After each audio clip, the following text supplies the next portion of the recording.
On designing the equipment was to imitate the motion of free weights, because free weights does not limit you to your range of motion. A lot of people are intimidated by free weights because of the fact that you can drop them on yourself. So what I tried to do was take dumbbells, which I believe is the best form of free weights to train with, and put them in a controlled atmosphere, more of a machine that, while it appears to control you, the machines are three-dimensional in nature, and they do allow you to use a natural range of motion. And so without even realizing it, you're developing what I call usable strength. And when I say usable strength, I mean it's strength you can use in your everyday life. So real strength is mimicking things that you do in your everyday life, whether that's picking up a bag of groceries off the floor, whether it's picking a watermelon up out of the shopping cart, whatever it is, it mimics things that you do in everyday life. And the only way to accomplish that is with free weight motions. With other equipment on the market, I liken it to a door.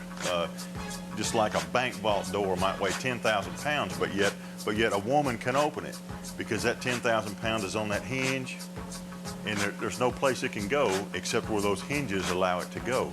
But if that door was to come off of that hinge, even if the door only weighed 200 pounds, it would fall on the woman. She would lose control of it, could possibly crush her. And so her ability to open that 10,000 pound door is not real strength. It's perceived strength.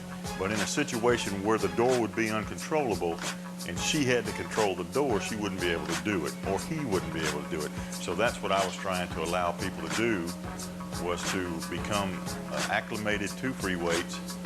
And like I say, without even realizing it, they're building strength and they're building coordination. And coordination is what real strength is all about. If you're not coordinated, you know, you can move the 10,000 pound door and have no coordination.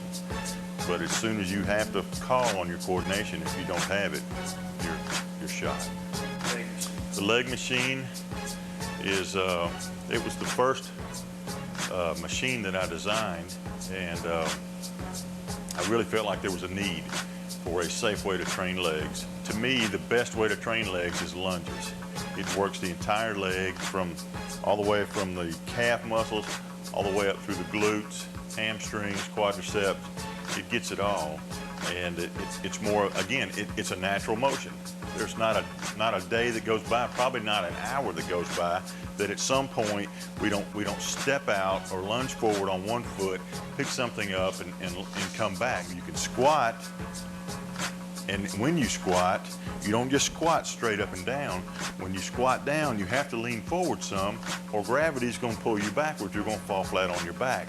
You hear people all the time, athletes especially, having to have knee surgery. A lot of this is from injuries on the field or injuries in the sport they're playing, but a lot of it is from training incorrectly. So I wanted to put that range of motion back in, and so the leg machine was the first one I did. It allows you to do an exaggerated lunge. It allows you to do a simple squat. But the main thing it allows you to do is do it with proper biomechanical form. The shoulder machine is the only machine that's not truly three-dimensional. It's only two-dimensional. It has an X and a Y axis, but no Z axis. And the reason for that is the deltoids, or the shoulders, is the smallest muscle group in the body. The shoulders were actually mechanically designed to not reach any higher than about the top of your head. But as humans, we're having to reach up and get stuff off the shelves or pick an apple from a tree. And so we put ourselves in situations where our skeletal structure was not really designed to go. And so because it's a small muscle group, the rotator cuff is so tiny, it can be damaged very easily. So I left the Z-axis out because I didn't want to put that kind of strain on the shoulder joint. Now you can lean off of the seat and put the Z-axis into it by doing that, but the whole machine does not move because I didn't want to put that much stress on the shoulder joint. So you're able to travel vertically and horizontally, but the Z-axis has been removed. The chest machine is a true three-dimensional machine. It has the X, Y, and Z axis.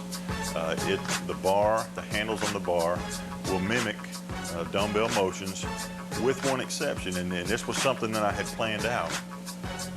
I also wanted the machines to be able to be used by people that say had an injury, that had one limb, one arm, or in some cases maybe a leg even, that was lagging behind the other. So if they had surgery on a shoulder or surgery on an elbow or whatever it might be, the bar connects the two handles together. And so the strong side can assist the weak side through the movement. It allows you to rehabilitate as well as train on it. So you can train for strength, for size, and agility, and also it allows you, should you become injured, to rehab. But it is a true three-dimensional machine, and as you go through the motions of a dumbbell fly, you're allowed the dumbbell movement, and then the machine will actually track with you horizontally, because as you come up, you don't come straight up, you actually come up and back. So as you raise your hands up, the machine will actually come back over your face a little bit. So it is true three-dimensional, because the chest is quite a large, quite powerful muscle. Back machine, again, very large muscle group. Instead of allowing the machine to move, I thought I'd have a little bit of fun with this one, and so the user actually moved. I put the seat on the bearings as opposed to the machine on the bearings. And the main reason for that, again, was the fun aspect, but also this machine is much heavier because it is a selectorized machine, which means it has the weights already on it. So if you tried to move the 600-pound machine, it would be a whole lot harder to move it, whereas the person moves and you don't really perceive your motion. It happens as a result of performing the exercise. Just like with the chest machine, you don't perceive the movement of the machine once you become accustomed to it. The same thing is true with the back machine. The user, really, if you were to close your eyes, you would not perceive your movement, but when you open your eyes, you realize you're moving quite a distance in some cases. The curl bar was the first piece of equipment that I did as far as a handheld piece.